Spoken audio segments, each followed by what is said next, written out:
સુરતના મહેન્દ્રભાઈ બ્લોકેજ આવ્યું, સાથે ચેસ્ટ પેન થતું હતું. થોડા સમય બાદ હાર્ટ એટેક આવ્યો. હાર્ટ એટેકમાં સમય જતા પછી હાર્ટ ફેલ થયું, હૃદયનો પાવર ઢીલો પડ્યો. અને અમારી ભાષામાં કહેવાય હાર્ટની સ્ટેજ 1, 2, 3 બીમારી, જેમાં હાર્ટ ફેલર એ સૌથી ખરાબ બીમારી હાર્ટના દર્દીઓમાં હોય, કેમ કે આમાં દવાનો રિયલ ઉપયોગ અને રેગ્યુલર ડોક્ટરનો ચેકઅપ હોય. આ હાર્ટ ફેલર મતલબ હાર્ટ પંપ નથી કરી શકતું શરીર તરફ. મિનિમમ હાર્ટનો પાવર હોય 45.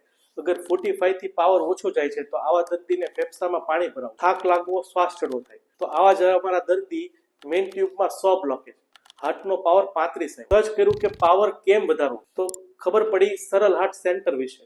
સારવાર સાથે જોઈન્ટ થયા, ECP સ્ટાર્ટ કર્યું.